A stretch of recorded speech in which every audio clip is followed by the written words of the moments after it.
guys, mayroon akong sotanghon, 100 grams. Ibababad natin siya sa mainit na tubig, 5 minutes. Okay?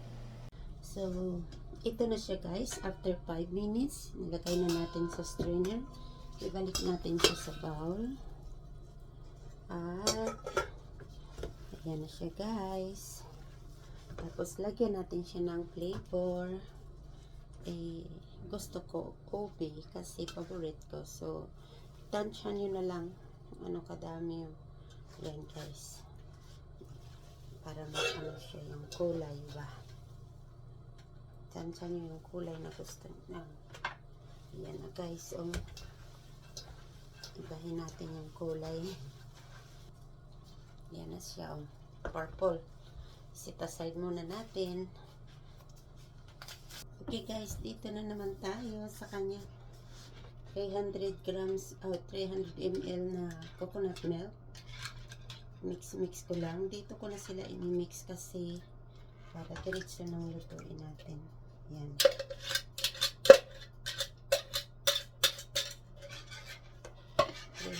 ml na coconut milk. Yan ko na sila ilagay. Tapos, yung 6 tablespoon na sugar. Magtaka kayo ba't marami? Inano ko kasi siya. May double recipe. Pero sa 100 grams na sotanghon, 6 tablespoon na sugar. 3 tablespoon na cornstarch, 3 tablespoon na rice flour. So, ngayon maglagay na tayo ng sugar. Ito iuna natin yung cornstarch. Ano natin siya para 3 tablespoon lang ito guys yung cornstarch sa 100 grams na sotanghon. 3 tablespoon lang na cornstarch.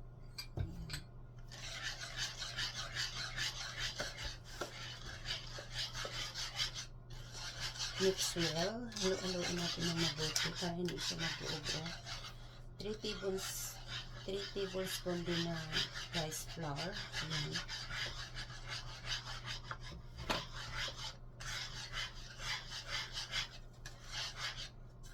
Ayan. Saka natin idagdag yung asukal para madalas siya. Kaya pinahuli ko yung asukal.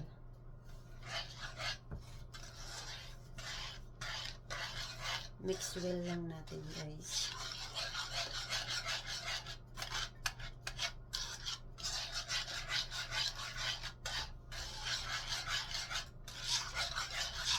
Ayan, halong-halo na siya. Lagyan natin ng pins ng salt kasi dinouble recipe ko siya. Spin din natin ng 3 spin. Okay. Pins lang ng salt guys. Kunti lang.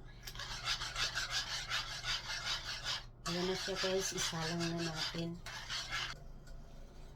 Ayan na siya guys, nilagay na natin dito. Kulaan lang natin siya.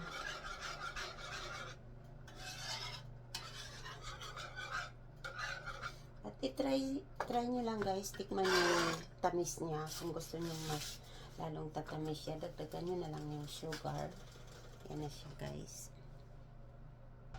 Na guys, nagkulo na siya. So, lagay na natin ang ating noodles paunti-unti.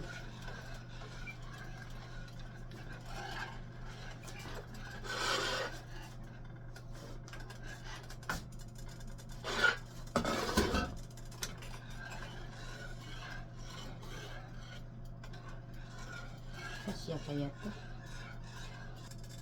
Yan na guys, lagay natin yung ating noodles.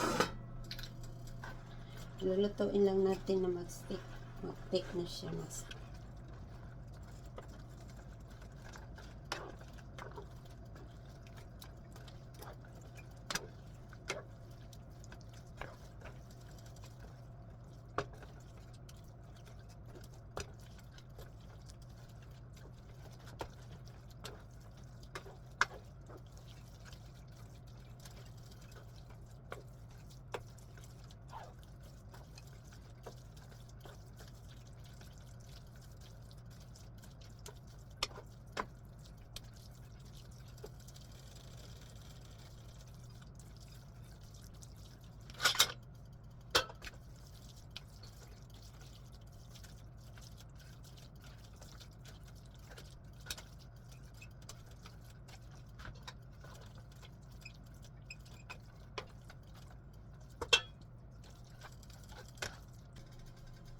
Ayan na guys, nag-stick na siya oh. Sticky na siya. So pwede na to. Lagay na natin sa ating molder. Ayan na, ready na. Okay, lagay na natin sa, dito ko siya ilalagay guys. Okay. Ayan.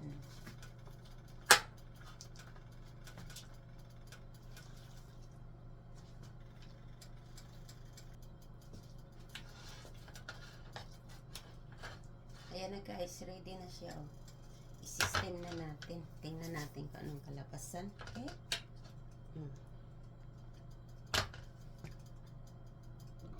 Okay guys, i-system na natin. Ayan.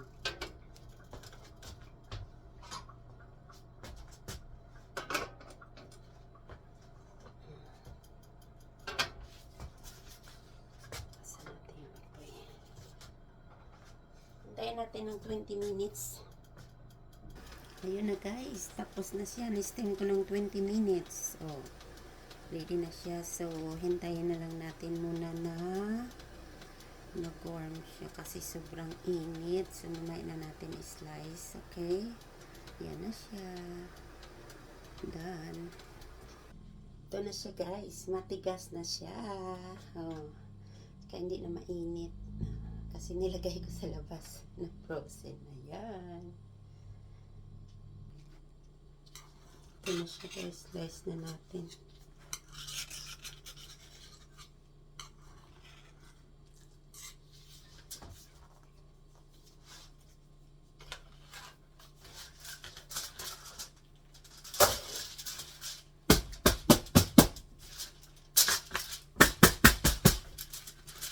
Hey! Yan na siya. O, diba? So, ngayon, isa-slice natin yan.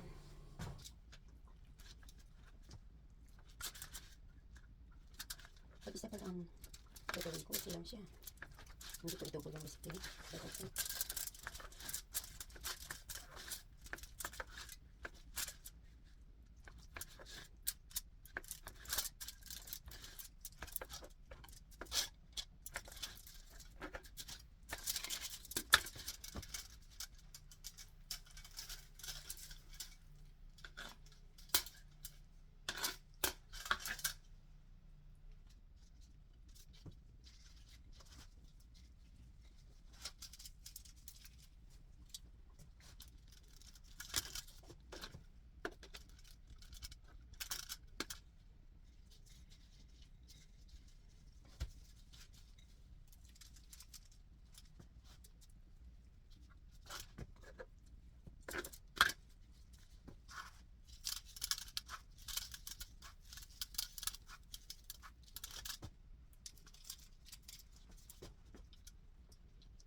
Ito na.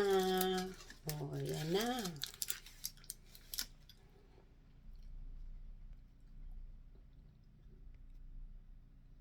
Okay guys, thank you. Thanks for watching. Yan na yung ating gawa. So, tatalhin ko na sa birthday. Yan. Nag-import ako dyan para sa birthday. Okay? Okay guys, thank you. Have a nice day.